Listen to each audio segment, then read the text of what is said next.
Ok les gars, bienvenue sur la vidéo qui va t'apprendre précisément comment débloquer ta full planche en un temps record. Pour ceux qui me connaîtraient pas, moi je m'appelle Evan les gars, ça fait plus de 3 ans que je suis spécialisé justement dans l'apprentissage de la full planche, dans le push. Aujourd'hui j'ai 777, j'ai des wide planches, j'ai vraiment maîtrisé, fait le tour de la planche, des erreurs à éviter et aujourd'hui je vais absolument tout te partager dans cette vidéo, donc n'hésite pas à liker et commenter. Dans cette vidéo, on va voir absolument toute la technique, le mindset, les exercices qui marchent vraiment. Sachez que 20% des exercices vont vous apporter 80% des résultats. Dans cette vidéo, on va également voir comment structurer ces entraînements. Je vais vous montrer les exercices qui sont vraiment game changer. Également dans cette vidéo, on va voir quel matériel choisir, quel chose il faut emmener dans son sac, quel matériel il faut emmener dans son sac pour tout simplement optimiser sa progression et pas être freiné par tout ce qui est le matériel. Tout ce que je vais vous dire dans cette vidéo, je l'ai appliqué sur moi-même, sur mes amis, sur les élèves que j'entraîne, que je coach. Donc sachez que tout ce qui va être dit dans cette vidéo, c'est pas des paroles en l'air. Je suis pas un coach bidon aujourd'hui qui a à peine débloqué sa straddle planche et qui vous dit comment la vie marche en planche. Voilà. Donc au passage, avant de commencer cette vidéo les gars, si vous cherchez un coach qui est expérimenté, qui a des vraies connaissances, qui sait comment accompagner quelqu'un dans sa progression, qui sait l'écouter, qui sait se mettre à la place de son élève, alors sachez que vous pouvez m'envoyer un message sur mon compte Instagram Evan-Calisteni ou pour les plus motivés d'entre vous, cliquez dans le lien dans la description. Ok les gars, du coup, qu'est-ce qu'il faut emmener dans votre sac pour aller vous entraîner en planche? Et tout simplement, déjà, c'est logique, une paire de parallettes parce qu'il y a beaucoup de gens qui commencent à faire de la planche au sol. Mais les gars, en fait, quand vous faites de la planche au sol, il va avoir énormément de pression qui va être appliquée sur votre poignet et en fait, après, vous allez avoir mal au poignet et tout. Donc moi, je vous conseille des parallettes, pas n'importe quelle parallette pour commencer. Vraiment, investissez dès le début, c'est super important. Moi, je vous conseille les Gorletics, c'est les parallettes qui sont les plus simples à transporter et les plus stables et aussi avec la meilleure qualité. Également, je peux vous recommander d'aller acheter des parallettes semi-hautes. Pourquoi semi-hautes? Parce qu'en fait, vous allez avoir plus de hauteur, vous allez être plus à l'aise sur votre planche. Ça, pour ceux qui commencent également, ça peut être une bonne alternative. Donc, soit les Gorletics, soit des parallettes semi-hautes. Également, un must-have les gars, c'est les bandes élastiques, que ça soit pour l'échauffement ou même pour vous délester un peu quand vous allez pratiquer la planche, c'est super important. Et également la magnésie, quand vous n'avez pas de grip, ça peut glisser, donc un peu de magnésie, ça fait toujours du bien. Maintenant les gars, on va voir un peu le mindset. Il y en a beaucoup qui en parlent pas dans les vidéos, mais je vous jure, ça a un impact vraiment énorme sur votre progression. Je vais commencer comme vous avant d'arriver à ce niveau. Je vais commencer par de simples pompes, par de simples tucks. Donc tout le monde est passé par les étapes intermédiaires. Il n'y a pas de shortcut. Donc les gars, sachez que peu importe à quelle étape vous êtes, vous allez douter, vous allez vous dire que vous n'êtes pas fait pour la planche, vous allez trouver des vieilles excuses du genre ouais, je suis trop lourd, je suis trop jeune, j'ai pas assez de temps. Sachez que les gars, pour être fort en planche, il y a juste quelque chose à appliquer, c'est-à-dire être régulier, avoir conscience que c'est possible de débloquer cette planche et croyez-moi que avec le temps et un bon entraînement, surtout une bonne récupération, la planche va venir beaucoup plus vite que vous ne le pensez. Et maintenant on va voir les exercices qui marchent vraiment sur la full planche. Avant tout, je vais vous présenter les différents exercices qui existent en planche. Les gars, sachez que dans les exercices pour débloquer la full planche, nous avons les exercices bras pliés, les exercices bras tendus et tout ce qui est unbalancing qui va apporter indirectement une aide.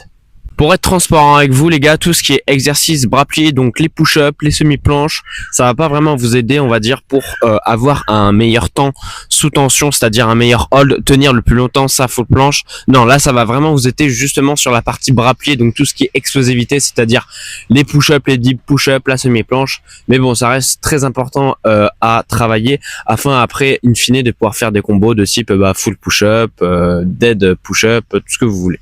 Donc sachez que honnêtement, les exercices qui vont le plus marcher, ça sera tout ce qui sera les presses, donc bras tendus, que ça soit les presses en tuck, les presses en frog, les presses en portefeuille straddle. Sachez qu'il va falloir être spécifique dans vos entraînements et de pas faire des exercices du style je vais faire des tractions, des dips ST. Là les gars, vous vous mettez le doigt dans l'œil, il faut rester super spécifique. Donc là, je vais du coup vous montrer les différentes étapes pour faire la presse, les différents exercices pour faire la presse. Sachez que tout ce qui est tuck press, je le recommande pas forcément. Je vous conseille directement de passer à la frog press. Donc la frog press, c'est quoi? C'est simplement le fait de désaxer ses jambes, les mettre sur le côté et après au fur et à mesure de votre progression de les écarter au fur et à mesure et de pas forcément aller chercher vers l'arrière au début mais plus sur le côté. Afin de faciliter justement on va dire le dépliage de vos jambes, je vous recommande de travailler sur des parallettes qui sont semi-hautes. Comme ça, vous allez avoir plus de hauteur en fait sur votre planche et vous n'allez pas être freiné par le sol. Donc oui, là en fait sur les parallettes que j'ai aujourd'hui, c'est des paras qui sont basses, mais pour mon niveau, moi ça va, vous voyez. Mais si vous commencez, c'est vrai qu'avoir des parallettes qui sont plus hautes, ça sera beaucoup plus simple et vous allez pouvoir avoir plus de temps sous tension en portefeuille straddle par exemple. La frog planche, c'est quoi? C'est littéralement le fait de passer d'une tuck où là vous êtes totalement dans l'axe à hop, essayez de déplier vos jambes. Et en fait, le but de la frog planche, c'est de vraiment déplier au fur et à mesure pour arriver en fait en straddle, comme ça. Honnête, cette étape, c'est vraiment ce qui va vous faire passer d'une tuck où vous êtes bloqué, que vous faites absolument tout, mais vous n'arrivez pas à passer en straddle, à justement une straddle qui sera débloquée en quelques temps. Parce que oui, là, comme vous pouvez voir, en fait, j'initie le fait de mettre mes jambes à l'extérieur.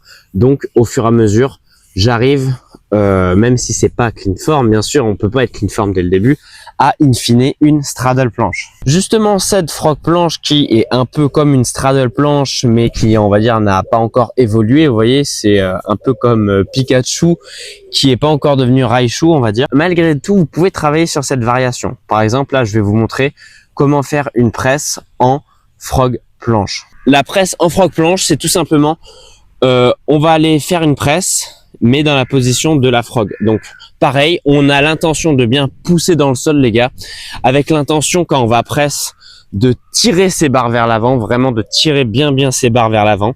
Et donc du coup je vous montre ce que ça donne, c'est-à-dire que hop, là tu te mets en straddle, plus ou moins du coup l'avancée de ta progression, et après hop, tu presses. Voilà, et là faut vraiment avoir les bras tendus sur la montée au maximum. C'est vraiment ça qui va vous faire débloquer de la force bras tendus. Et ensuite sur la descente, pareil, on cherche pas à descendre trop vite, on cherche à contrôler et vraiment pousser au maximum. Et si vous pouvez, hop, vous passez en straddle. Pour la technique justement de comment se placer du coup dans la position de la full planche, même si du coup vous n'avez pas la full planche, on peut quand même avoir la bonne activation, les bonnes intentions. Par exemple, ça c'est vous quand vous êtes normal, neutre.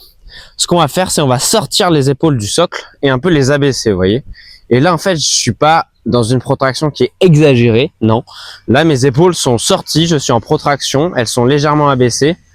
Et là, j'ai la bonne protraction. Pour ce qui est de la rétroversion du bassin, les gars, quand là, vous êtes en planche, tout simplement, le but, ça va être avec votre nombril, on va dire, c'est d'aller, hop, chercher le sol, vous voyez. Hop, chercher le sol, avoir vraiment cette intention de chercher le sol, comme ça. Et en fait, ce qui va faire que votre rétroversion, elle va se faire. Également, c'est très important quand vous êtes en planche de vraiment tendre au maximum les jambes et vraiment mettez les pointes au bout. C'est super important parce que les gars, faut pas oublier la full planche, c'est pas des éléments qui sont différents, c'est un bloc. Faut vraiment chercher à être un bloc. Et un bloc, les gars, c'est quelque chose de solide, de costaud. Faut que tout soit contracté au maximum, juste de la tête jusqu'aux orteils. C'est super important. Je vais forcément vous parler de la ligne planche qui est un très bon exercice, mais souvent qui est mal expliqué et mal compris par les pratiquants. Le but d'une ligne planche, ce n'est pas d'aller chercher vers l'avant forcément, mais c'est vraiment d'avoir l'intention et de pousser dans le sol. C'est-à-dire que forcément, on va un peu avancer sur sa ligne planche, mais quand je vais faire une ligne planche, je vais vous montrer. Dans un premier temps, je vais vous faire la ligne planche que tous les pratiquants au début font, donc mal, donc aller vers l'avant directement. Donc eux, ils se disent que oh, je vais aller vers l'avant, je vais aller vers l'avant, je vais aller vers l'avant, et hop, ils vont tomber. Mais c'est pas ça la ligne planche, les gars. La ligne planche, vous n'êtes pas obligé de ligne comme un fou. Il faut vraiment pousser dans le sol, vous voyez. Donc là, je vais vous montrer. Je fais ma ligne planche, vous voyez, j'avance pas forcément, et pourtant je pousse, je pousse, je pousse, je pousse, je pousse, vous voyez. Ça, c'est une bonne ligne planche. Après, sur votre ligne planche, vous pouvez justement avoir la bonne protraction, c'est super important, et également tout ce qui est rétroversion. Mais bon, ça, c'est compliqué en ligne planche. Hop, vous voyez, nombril, hop, je vais chercher vers le bas. Et là, je suis vraiment dans les bonnes activations de la planche. Toujours dans les presses maintenant, on va voir la straddle press, qui est une étape évidemment incontournable avant d'aller chercher assez de force pour pouvoir envoyer de la full planche, les gars. Donc la straddle press, c'est pareil que la frog press, sauf que là l'intention est la même, c'est-à-dire on veut pousser vers l'avant comme ça les barres, en fait vraiment aller chercher comme ça vers l'avant, pousser dans le sol vers l'avant. Et également là, ce qui va faire monter votre presse, ça sera vraiment le bout des pieds. Donc je vais vous montrer. Hop, je me mets dans la position. Je fais ma presse. Et là, vous voyez, ça va partir des jambes en fait. Hop, là, ça part des jambes. Et là, la négative, c'est pareil que la frog, vous voyez. Hop, rétroversion. Et là, on est bon. Donc les gars, les presses, c'est super important. Comme vous pouvez voir, on peut les faire à la fois en straddle, en tuck, en frog tuck. Mais les intentions, elles changent quand la variation, elle change évidemment. Donc vraiment, en straddle press, ça doit partir des pieds en fait, la montée. Mais l'intention dans les épaules de pousser comme ça vers l'avant la barre reste la même. Pour l'élastique, les gars, justement, donc là, je l'ai accroché derrière. On va pouvoir également travailler avec l'élastique. Donc moi, je suis quelqu'un qui pense que l'élastique, c'est bien, mais il faut pas en abuser. C'est-à-dire vous pouvez mettre un petit élastique de max 15 kg comme ça. On va dire les deux max 15 kg, mais l'élastique doit rester un moyen de pouvoir faire principalement de la technique en fait. L'élastique c'est avant tout de la technique ou pour renforcer un peu vos tendons et également quand on commence, donc dans votre cas ça peut être intéressant, mais il faut vraiment commencer sa séance par faire ses séries sans élastique, et une fois que vous avez fait vos séries sans élastique et que vous avez plus trop de jus, là à ce moment-là vous pouvez commencer à mettre un élastique, pouvoir faire vos presses, vos push-ups, comprendre la technique. Voilà. Donc là je vous montre selon votre niveau les variations où vous êtes. Donc si vous êtes en frog et que vous n'avez pas encore la straddle, bah vous faites de l'élastique en frog. Et si vous avez un début de straddle, n'hésitez pas justement à faire de la straddle. Donc là vous voyez, donc là le but de l'élastique c'est quoi? Ça va vous aider niveau technique, niveau force, vous allez pouvoir accumuler un peu plus de volume et de temps sous tension. Voilà. Mais comme j'ai dit juste avant, il faut vraiment que ça soit pas la séance entière, hein. Il faut vraiment que ça reste vraiment minoritaire dans votre séance. Donc là, hop, frog, pareil. Et après, hop, straddle, full, et je presse. Et sur chaque étape que j'ai montré, les gars, la presse doit venir des pieds pour la straddle et la full. Pour la frog, bah pareil, ça vient un peu plus du bassin quand même. Comment réaliser une bonne push-up, la technique à avoir, on va vous montrer tout ça, je vais vous montrer tout ça. Donc déjà, les différentes push-up sont évidemment, la technique va pas être les mêmes selon les variations. Donc on a les tuck push-up, les frog push-up, les straddle push-up et les full push-up. La technique à avoir, c'est quoi? C'est vraiment en fait quand vous faites votre push-up, les gars, va falloir aller chercher le sol avec votre bassin. C'est-à-dire qu'en fait, faut pas que vous ayez l'intention d'aller chercher le sol avec votre épaule en fait. C'est pas l'épaule qui va chercher en fait le sol en premier, mais il faut vraiment que ça soit guidé par votre bassin en fait. C'est-à-dire que quand vous descendez, faut que ça soit hop le bassin en fait qui va chercher. Donc évidemment cette intention de bassin, vous allez pas la voir comme ça. Et vous allez pas, on va dire, visuellement la voir, et elle ne se voit pas forcément visuellement. Mais en fait, en ayant l'intention, vous allez gagner de la vitesse sur votre push-up, vous allez vous servir de l'élasticité de vos tendons, et in fine, vous allez pouvoir passer de 1 à 10 push-ups, simplement parce qu'en fait, vous avez compris la technique et que vous pouvez économiser jusqu'à 50% d'énergie comparé à quelqu'un qui fait sa push-up totalement en force, les coudes à l'extérieur. Voilà. Également, quand vous n'avez pas encore une push-up complète, que ça soit en frog ou en straddle portefeuille, il y a une méthode aussi qui m'a énormément aidé moi. Alors certes, il y a l'élastique qui m'a énormément aidé, on va voir ça après, mais il y a également le fait de faire des demi-reps. En fait, en faisant des demi-reps, ça sera certes un peu plus facile, mais vous allez pouvoir accumuler un peu plus de volume. Donc, in fine, vous allez progresser plus vite. Donc, je vais vous montrer ça tout de suite. Les demi-reps marchent toujours dans le même principe selon les variations. Donc, par exemple, là, je vais vous montrer la variation en straddle au début, puis je vais vous montrer la variation en tuck. Donc, une straddle avec une full variation, ça donne ça. Comme ça, je vais chercher avec le bassin. Hop, j'explose. Ça, c'est une variation totale. Donc là, on va vraiment chercher bas. Et après, si vous n'avez pas ça, vous pouvez faire une demi-amplitude. Je vais vous montrer également. Donc, au lieu de descendre au maximum, vous allez descendre à 90 degrés. Donc, le coude plié comme ça et pas comme ça. Je vous montre.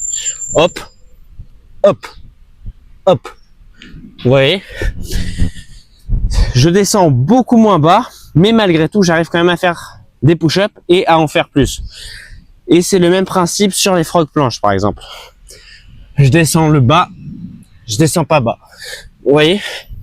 C'est vraiment...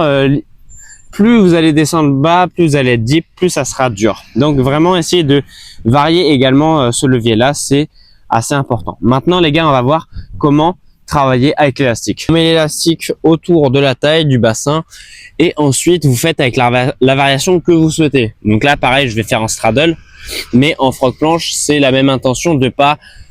En fait, faut que l'élastique vous tire pas comme ça. Il faut vraiment avec le bas-ventre, hop, pousser comme ça, vous voyez. Et en fait, hop, en poussant, vous allez être actif en fait sur votre élastique et vous allez pouvoir activer la rétroversion. Voilà. Donc je vous montre, pareil, même principe, vous mettez maximum 2 élastiques de 15 kg pour pas que ça vous enlève trop de poids non plus. Voilà, il faut quand même travailler un minimum musculairement. Hop, donc là on part comme ça, on lean les gars. Important, on pousse dans la barre, on est en rétro, on va chercher, hop, j'explose, paf. Pour ceux qui veulent faire en demi-amplitude, comme ça, hop, et après on presse. Si on peut bien sûr. Et en négative. Voilà. Donc, restez actif sur votre élastique, c'est super important. Faut pas que vous soyez passif. Il faut pas qu'il vous tire, sinon vous allez être tout le temps en pike. Également, les gars, il y a d'autres exercices intermédiaires qui sont assez intéressants de bosser d'un point de vue force globale complète. Nous avons notamment la semi-planche. Donc, je vous montre la semi-planche. C'est le fait de, en fait, vraiment déposer votre corps à 90 degrés, comme ça. Donc hop, je lean et je me pose comme ça. Et en fait, contrairement à un elbow, c'est pas les coudes qui sont sous votre ventre. Là, vous êtes vraiment en tension totale. Ça, c'est un bon exercice pour justement développer la force bras pliés, tout simplement. Donc, je vous conseille vraiment de le travailler également. Nous avons également aussi, les gars, la négative push-up. Donc là, toujours dans, on va dire, le fait de renforcer sa push-up, on va tout simplement maintenir au maximum la descente. Je vous montre en straddle, bien sûr. Ça peut être en straddle, en tuck, vous avez compris l'idée les gars, mais le but est vraiment de retenir la descente. Donc là, hop, je me mets en straddle et là je retiens au maximum ma descente. Hop. Et je fais 2-3 reps, vous voyez. Et vous pouvez même aller plus loin en vous lestant. Si vous avez un gilet lesté et tout, vous allez gagner en force énormément. Maintenant, je vais vous expliquer comment combiner tous ces exercices, on va dire entre guillemets en un en fait, parce que tous ces exercices vont vous aider énormément. Mais ce qui va être encore plus fort, ça va être tout simplement de les combiner. Personnellement, j'ai adopté une méthode d'entraînement qui m'a énormément fait progresser. Ça s'appelle XXX. Pour ceux qui connaissent pas, c'est quoi? C'est le simple fait de faire une push-up, une presse et un hold dans le même combo. Pour vous donner un mode d'idée, mon niveau actuellement en XXX, c'est 7-7-7. C'est-à-dire 7 push-up, 7 presses et 7 secondes de hold à la fin. Donc, combiné, en fait, ça vous fait un combo qui à la fois allie les push-ups, les presses et le hold. Donc, en gros, tous les exos qui vont vous apporter le plus de résultats. Pour commencer justement à faire du XXX, je vous conseille, si vraiment au début vous n'arrivez pas du tout à les combiner, les exercices, c'est déjà de 1, les travailler indépendamment, comme je vous ai montré avant, sans élastique en début de séance, avec de préférence des parallettes semi-hautes pour vous les débutants, c'est super important. Personnellement, je travaille, on va dire, toutes mes séances, je fais au moins un combo XXX. Aujourd'hui, je peux plus m'en passer parce qu'en fait, ça vraiment prend les 20% des exercices les plus importants. Et en fait, quand vous les combinez, en un combo, en fait, vous travaillez absolument tout. Là, les gars, je vais vous montrer un XXX en straddle. Je vous montre en vidéo ce que ça donne. Hop. Donc là, ça va être comme ça, en gros. Tu te mets en full ou en straddle. Donc là, je vais vous le faire en full, par exemple. Hop. Push-up. Et après, on descend, du coup, en négative. Donc là, en fait, vous pouvez prendre le temps que vous voulez en handstand, les gars. Ça vous sert un peu comme un repos. Et voilà. Vous avez fait votre XXX. Bien sûr, ce combo, vous l'adaptez en fonction de votre niveau. Si vous êtes en frog planche, je vous conseille de le faire en frog planche et pas en tuck. Faites pas en tuck les gars, en vrai ça sert pas à grand chose. Faites minimum en frog planche. Faites en straddle, que ça soit même en portefeuille, c'est pas grave. Et du coup, donc là on est sur parabasse, mais vraiment faites-les sur des paras semi-hautes. Ça va vous simplifier la vie les gars. Et vous prenez pas trop sur la tête, sur la forme au début. Maintenant qu'on a vu les exercices qui marchent, qu'on a vu comment les faire, comment les combiner entre eux, maintenant on va parler de comment structurer ces entraînements. Déjà, pour être honnête avec vous, je vous conseille d'avoir un minimum de volume de 4 entraînements par semaine. C'est super important. Allez pas chercher 5 entraînements, 6, en vrai ça a plus de risques de vous amener en surentraînement qu'autre chose. Moi personnellement, à mon niveau qui est quand même avancé, je m'entraîne 4 fois par semaine, je mets juste de l'intensité dans mes trainings, je fais du volume et avec du bon repos, avec 4 entraînements par semaine, les gars, on peut aller très loin. Dans votre semaine, je vous conseille de faire 2 séances volume. Donc la séance volume, c'est quoi? C'est aller chercher le maximum de répétitions, entre guillemets, le maximum de XXX, le maximum de combos. Et donc ces séances-là vont avoir pour but de pas forcément se concentrer sur la forme, mais vraiment sur le fait de engranger le maximum de répétitions. Cette semaine, vous devez également avoir une séance intensité où là, vous allez vraiment vous pencher au maximum sur la forme, que ça soit avec un petit élastique ou le fait de faire des tentatives straddle, tenue 3 secondes par exemple. Là, le but, ça va être vraiment à faire des efforts qui sont courts mais intenses. Donc la forme, c'est relatif à l'intensité. Plus vous allez avoir une clean forme, plus l'intensité va être élevée, donc moins vous allez pouvoir tenir longtemps. Pour vous donner un ordre d'idée, ma séance intensité pour moi, ça va être de travailler par exemple sur une base de 3-3-3, voire 4-4-4 avec une forme irréprochable. Ça, c'est beaucoup moins dur par exemple qu'un 7-7-7 que j'ai l'habitude de faire. Mais là, pour le coup, ça va vraiment être une forme qui va être irréprochable. Voilà. Mais ça veut pas forcément dire que ça sera plus dur qu'un 7-7-7. Non, en fait, c'est équivalent. C'est juste que vu que la forme est plus intense, plus clean, on va dire, en fait, on fait moins de reps. Voilà, c'est comme.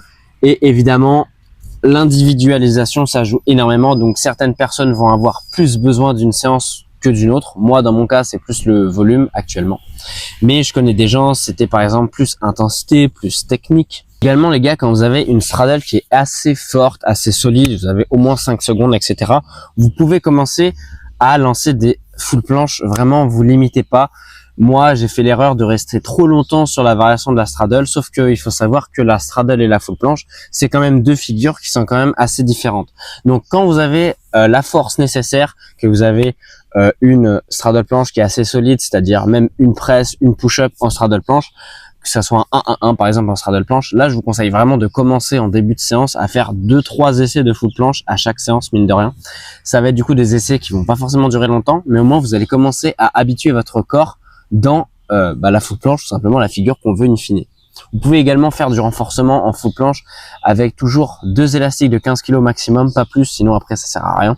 Donc vraiment, quand vous avez un bon petit niveau en straddle planche, n'hésitez pas à commencer à lancer les full planches. Voilà les gars, la vidéo touche à sa fin, j'espère qu'elle vous aura plu. Dans cette vidéo, j'ai vraiment essayé d'être court, concis, vous donner absolument tout ce qui marche vraiment et pas blablater pendant 20 minutes dans une vidéo. Ça n'aurait servi à rien. Ici, on était là pour voir les exos qui marchent vraiment, comment les combiner. Et c'est ce que je vous ai donné aujourd'hui. Donc si vous avez aimé, n'hésitez pas à liker, commenter. Et si vous avez d'autres questions, abonnez-vous à mon Insta, Evan-Calisthénie. J'aborde pas mal de thématiques justement en rapport avec la full planche. Et vous pouvez m'envoyer un petit message et on peut discuter tout simplement gratuitement de vos problématiques.